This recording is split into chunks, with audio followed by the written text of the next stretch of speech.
Hello and welcome to the Charmed Life podcast.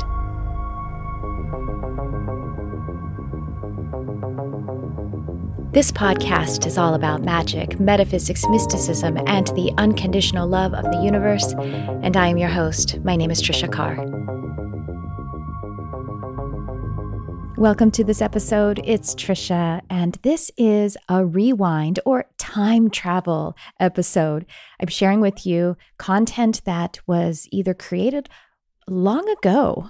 This podcast has been around for a while, and I'm either sharing something from long ago, or it may be something that is exclusive content from something from a class that I actually have offered in intuitive development or my modern mystic community. And at any rate, it is certainly here to help you to experience your charmed life, the magic of life, the magic of you. I hope you enjoy.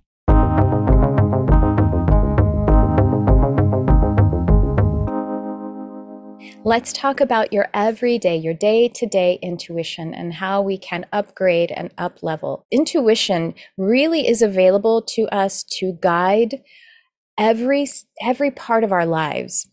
And the primary thing that I have noticed is that emotional height is, I don't want to say it so harshly as to say it's the enemy of intuition. It's not. It's just that when our emotions are heightened, the intuition is not loud enough. Her voice, the intuition's voice, is softer than the voice of the emotions, even positive emotions. I will tell you that I make out of balance choices when I'm excited too. When I'm like, yeah, that sounds great. And then it won't work out some of the times. I think maybe it could work out just statistically, like by accident it worked out. But a lot of the times it doesn't work out. And if I go back to the moment I made the decision, I'm like, yeah, I was pretty amped. And that didn't really help me to connect with my intuition. And the reason for that is because intuition is in the body from the neck down. Now, some of you are channels and readers, and I am as well. And I know that when I'm channeling and when I'm reading, for example, my clairvoyance, I see it like out here, and it's like from my head, almost like from my visual cortex. And I hear clairaudiently, it's usually in this ear. And then when, what was the other part I was going to say? Yeah. But here's the thing, intuition for yourself, even if you're receiving a message for yourself and it's coming in through these portals of like the third eye and the ear chakras and the throat, we still, in order for it to really be alchemized into our form, we need to allow it to drop into the body and to become informed, to go into our form and embody. So the message is just like when I'm listening to someone, it's coming into my earball, I'm listening to a person, but it's going to stay floating around in the upper hemisphere, atmosphere of my conscious, logical mind, unless I bring it down. So a lot of our receivers are, some of them are up here, but we also have, obviously clairsentiently, and, we bring in here as well. And then when we bring in here, we need to let it bubble up to the higher chakras so that the visual cortex can bring tools to it. The auditory complex can bring words to it, and, so on and so forth. So we do need both hemispheres, but the intuition and it becoming something that can be manifested or something that is giving us guidance, it really needs to drop all the way down into the body. And the reason for that, like I said, intuition happens here below the neck. That is because below the neck is your unconscious mind, or it's your subconscious mind. It's not only that, it's not just localized to your physical body. It's also non-local. Your spirit is non-local as well. But because we are physical beings, the focal point is in the center of your body, and your physical instruments communicate it to you and they outpicture it. That's the first piece. It's the first piece and a half. I'm digressing a little bit. I said, emotions make it difficult to hear the intuition because the intuition is in the body. It's not in the head. We do have receivers of information in the head, but the intuition happens in the body. And the reason for the emotions actually obscuring the voice of the of intuition is because emotions actually create chemicals in the body that are related to survival. So even when I'm talking about what we think of as positive emotions, like excitement or like really like pretty amped up ecstatic joy, that is still survival oriented. Your body's like, we need to rush to that because it's, it's everything for us. And even, even though that's positive emotion, when it's really heightened, we need to actually calm so that we can feel the full alignment of intuition. Intuition is softer, it's more subtle. Emotions are related to survival and they're very immediate. Intuition is that still small voice of God, and it whispers inside, really like the gut and also in the heart, but echoes up to the organ of the heart. And we will be right back. I don't want you to sign up for my intuitive development course because I'm serious. This might seem weird. I don't want you to sign up for my intuitive development course because I know your life is perfect.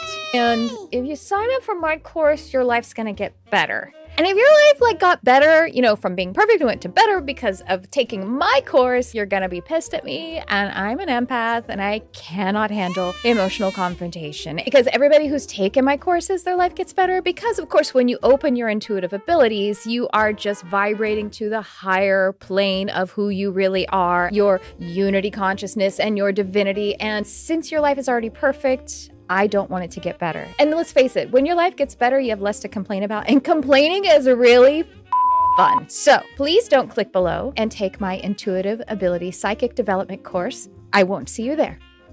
This has been an extremely sarcastic ad that is actually designed to convince you to take my Intuitive Psychic Development course. Oops, I guess I just told you the truth, but what can I say? It's my nature because I assume you're just as psychic as I am and you always know what someone is actually saying anyway. So we can all relate to what I'm going to talk to when we say, I'm trying to understand something. And, either we're trying to understand something or I understand it, but it's just not happening. I understand it, but it's just not showing up in my life. And it's not like, I'm not doing it or it's not working for me. Well, it's all right there in the language when we say that we are understanding something. So here we are. And this is, the thing that we are understanding, and we're standing under it. That's what understanding is. I'm understanding it, but it's not happening. I understand it as I stand under it. And what is it that we're understanding? Information. This is information. So that's information that we understand. I understand the information, but it's not, or I'm trying to understand it even. Well, information is more of an action. It's something that's in formation. So it's not supposed to just be stood under. It's supposed to become in form. And it's supposed to go right in here. We call that embodiment, but it's in form. If it's just information that we're standing under, then it doesn't do what it's doing. It can't complete its mission. So as we draw down information into the physical body, and how do you do that? It's really with awareness. It's with sitting with it. It's patience. It's honestly just breathing it in and being calm while you could visualize, you can sense it, you can imagine it, you can bring it in. And whatever that, which may be words or a concept, feel it down into your body. As you're intending to feel it and you're breathing and you're in this calm and relaxed state, then just with your intention. Intention is so gentle as well. And it seems like in our bang around world, it's hard to even catch what an intention is. But if you sit calmly and breathe and feel, just have the intention to feel the information into your physical body, like you are drinking it down. It's pouring down through your head. It's going down through the crown, down through the third eye, down through the throat, past the ear chakras, higher heart, will center. And then it comes down here into the seat of the soul. And as you're allowing it to just marinate, appreciating it, and that's the thing, that might be the key of it too, the sense of appreciation. As we are appreciating that there is information, but it's wisdom that wants to live in your body. And we're appreciating it, we're creating a home for it, and it is expanding. and it's growing and it's acclimating to us and it's alchemizing with us and it becomes our wisdom, then the next thing that it does from there, this is how intuition can start too. It can do, if it's come from information and we've embodied it, then it's moved through our higher chakras and it's here now, and we're already starting to percolate. It already has tools that it's starting to assemble from the visionary cortex of the third eye. And then from there, it's going to continue its path and really fill our form. And then our body, it's going to be completely absorbed in it. And then our body will just know what to do. It will be identified to it and it will naturally start to move into direction. And so that's when we're essentially receiving information that we want to bring down into, let it be embodied and let it become a manifestation. So then how we kind of do the process on our own as intuition, we have a, we want some guidance. We want to move forward with something. So we want to sit or walk, I guess, whatever position. I really meant sit, you know what I mean? We want to be able to get ourselves into a calmer emotional state. Now, if we're upset about something, it takes a little more focus. And the thing I do if I'm upset and I need to soothe and smooth my emotions so I can get in touch with intuition, my heightened emotions will usually argue with me and say, no, we're supposed to be angry or upset or scared or whatever the thing is. We're supposed to be, because this is how we believe we're going to survive. But in fact, there isn't a lion chasing me. So I don't really need those emotions to survive. So I do actually self-coach a little bit and just give myself grace and allow patience to start to come in. I feel those emotions that I don't really want to feel the way, I don't want to really relish them, but, I also don't want to act on them. So I just kind of let them bubble, boil a little bit and then keep breathing. And they actually shift faster than they're always faster than I think they're going to shift while I'm in the state of the heightened emotion. They actually do shift faster than that when you give them the grace and the space to. And so I'm breathing through it and I let the emotions calm. I give myself permission that I don't have to, that it's not accurate, that is the more resourceful state. I'm not as connected to my resources if I'm like, or even like, apparently that's one that I have to work on a little more. And so, yeah, just then let it get calm. And now the intuition starts to become more obvious to us because we've turned down the chemicals of the emotions, the chemicals in the body. And then just the little inkling, the little tickling, or if you visualize, or if you're more kinesthetic, just allow it to, with your imaginal senses, allow it to have a sensation to it and to do the same process that we do when we're receiving it this way. Allow it to expand, trust it, love it, know it. And when that is like, even if it's a sense of, I still don't know what to do, it's not information yet, that's fine. We're doing the inside out, process here. We're letting the intuition kind of build that expansion. And then when it expands and we're appreciating it, then it bubbles up this way, goes through heart, goes through throat, goes through third eye and crown, where it magnetizes some of that information that can drop down in. And then it also, in the third eye especially, and in the mind, the conscious mind, where there's all these tools, all the known associations, skills, things that we understand, people, all of that, it will magnetize to it the what to do. But it doesn't override. The decision to do is still secondary to this frequency of intuition that we have created. Then it will bring tools, and then you might start to get ideas, but still sit with it a little longer, because now with those ideas, we let it then come back down the same pathway and then move all the way down and fill the body. And then the feet will start to do something, or we'll start to move in a direction, or we'll speak, or someone will call us. Then we become able, the body will just do the things that make us available for the actions. And then also we have those ideas or thoughts that are helping us, that we're magnetized to that fundamental process of the intuition. So this is why really our mindfulness, if you want to call it that, I think that's always a misnomer, because it means, that sounds mindful. We actually want to empty out the mind. But, you know, a practice of being able to just sit and breathe and allow the emotions to cool off and to soothe and smooth, doing any kind of meditation, if you know, like guided meditations, and then giving your awareness, sending your love, if you do want to put your hands on it, to let that it's almost like a tension, you know, let the welling up of the intuition in the body start to show up. So then we're taking that path. I'm talking about that's creating a magnetic frequency is when we're letting the intuition, which is again, just your divine nature, just your trust, just your love, just your inner pure being. And as you're giving your awareness to it, it can expand and it can expand. And when a vibration expands, then it starts to signal. And so it will start to move up. And then it will, because it is such a pure and strong energy or signal, then it will just naturally, the quality of it with the concern, your body knows what you're concerned about.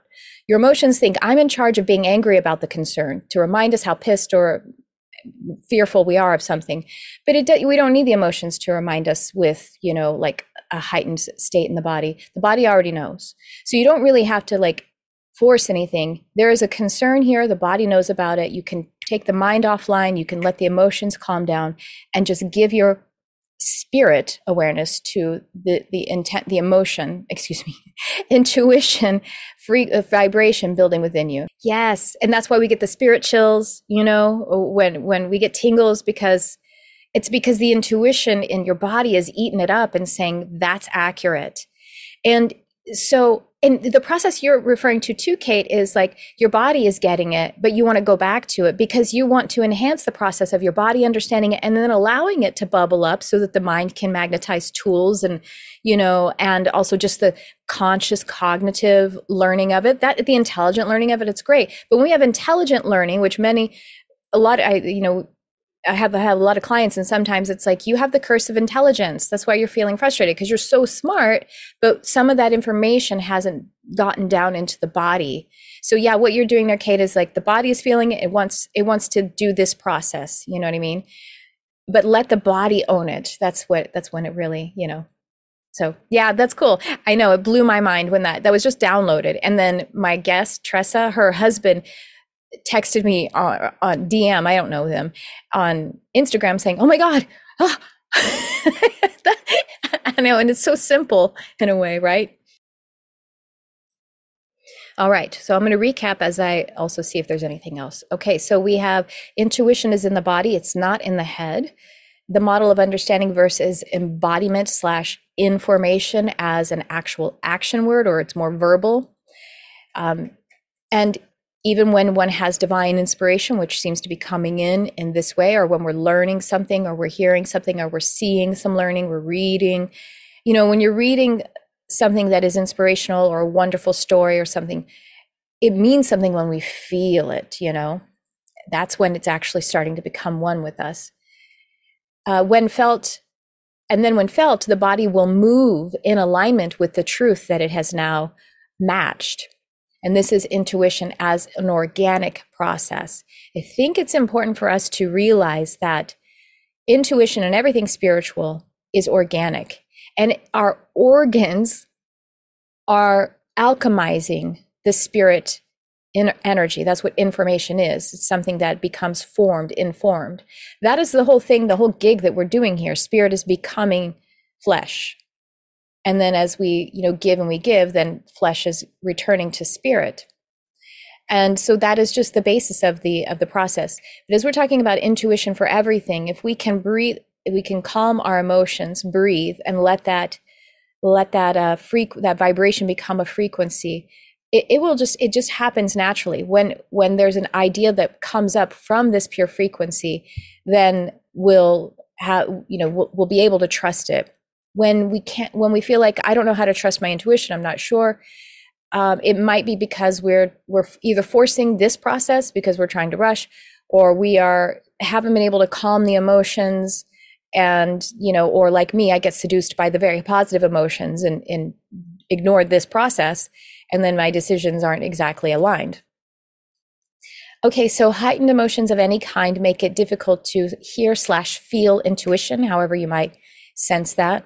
And so overall, in addition to calming the emotions in the moment, how we actually enhance our intuition in a grander sense is by raising the quality of our emotional body. So even though I'm saying our emotions need to be calm, as we raise the overall quality, and I think we did talk about this recently, upgrading the light of the emotional quotient, then this is actually going to make our intuition much more supported. Then our intuition will be more dominant than our emotions and be able to use them as resources much better. What also happens is with our emotional quotient actually lifted, then we just become more magnetic. It actually affects what in human design is called the magnetic monopole, which is in our will center, and it actually causes our signal to be seen. So then it's directly connected to intuition. It's directly connected to the embodiment because it is in our physical body. When our emotions are overall, calmer and just have a healthier, just a healthier tuning to them, then they're just going to add colors to everything, and they're not going to be overwhelming or dominating everything. And so this is a process of alchemizing patterns of emotions, negative and fearful emotions. Those are the ones that are really dragging the weight, making our emotional body denser rather than lighter. And when I say light, you might think more light, more bright, more source energy, but you can also just think of light, like airier, easier, less weighty, less dense.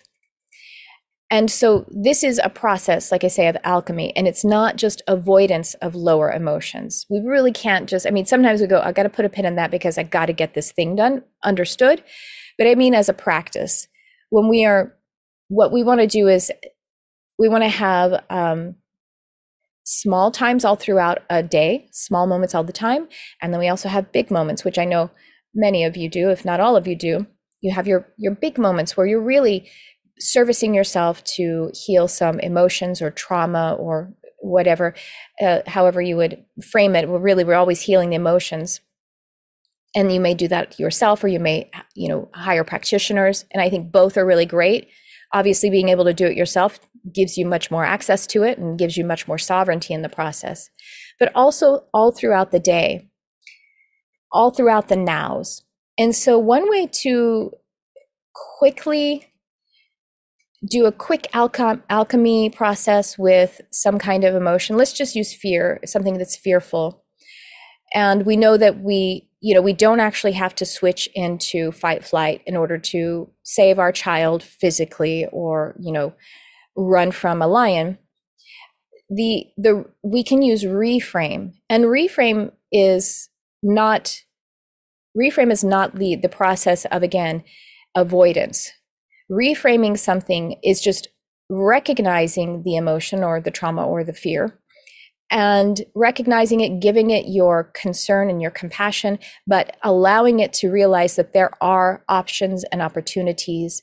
It's really wrapping it in faith. And it makes us available to see what solutions and strategies, because without the pull of the density of the negative or fear, then the negative emotion or fear, then we are lightened up to be able to actually be more available to resources, strategies, as I'm saying, like how to actually solve the problem, whatever the fear is saying is the problem. So reframe. Let me just give you an example. I'm really scared because I don't have enough work, and you're lying in bed at night, or I'm lying in bed at night. I don't have enough work. There's not enough money. What about this? What about that? What about this? And a reframe is, I wonder if, one of my simplest ones is, I wonder what good will come of this. Maybe the work is being shifted so that, you can get more resourceful and put better work on your path. And, it's not always as simple as this, but you know what I mean? Like wondering what the opportunity is here, and allowing us to just simply pivot. Pivot is very much like reframe, but pivoting just a little bit with just a question that you give yourself permission to be available. Like, I wonder what good would come of this. well, it was probably good that I didn't, if I didn't get that job, then it must be that it's not aligned for me. And I don't know what was on the other side of the door of that job. It may have been completely incorrect for me. But in the meantime, I did get an opportunity. I got to learn some things, through the process of it. And it's helping me to refine my frequency, my ask of the universe. And so those are some examples of reframing. And pivoting is actually very empowering. It's an empowerment tool to say, I wonder what good will come of this, or I'm open to seeing how this is the exact right thing for me, because we're calling our power into it. And it just helps to let you relax. Therefore, let those emotions relax. Let you tell your emotions, thank you so much. I don't need you to be in charge. I thank you for the information. And it pumps that light in there and also lightens it, because the fearful emotions are denser and heavier. And then you can trust the field. You can make yourself available, signaling to the field what it is that is right for you. And you'll just gain confidence in your manifestation process overall. Where was I with okay. So yes, okay. So we were talking about the reframe and the pivoting little points in the day, and then also definitely giving ourselves the opportunity to do deep healing practices with yourself or with a practitioner.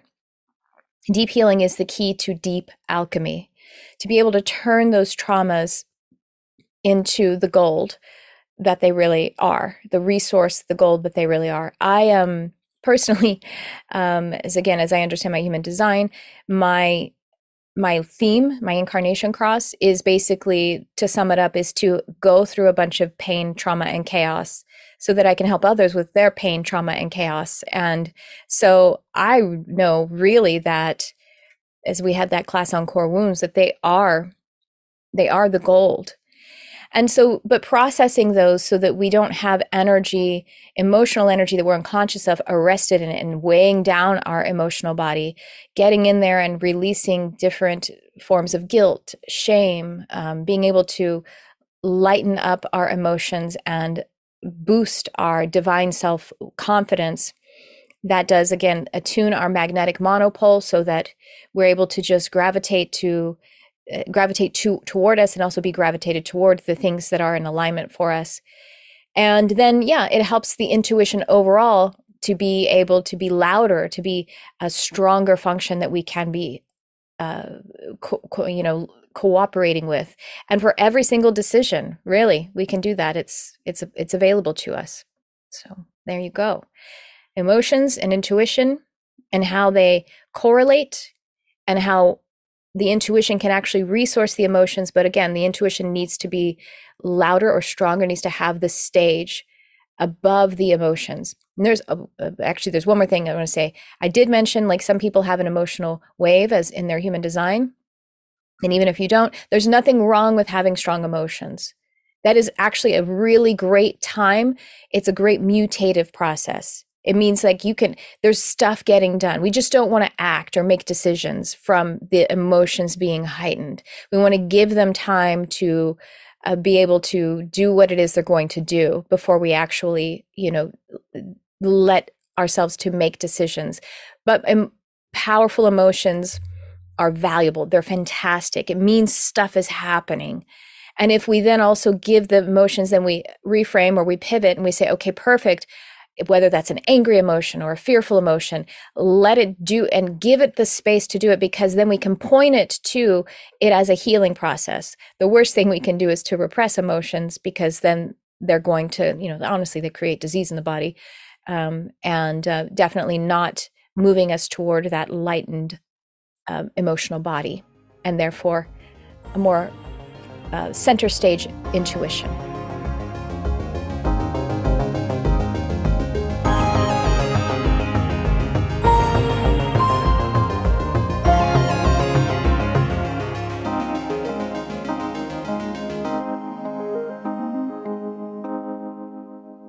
That's what I have for you in this episode. Be sure to check the show notes for all of the cool things that are going on at this time, and how we could work more closely together, and also how you could support the Charmed Life podcast.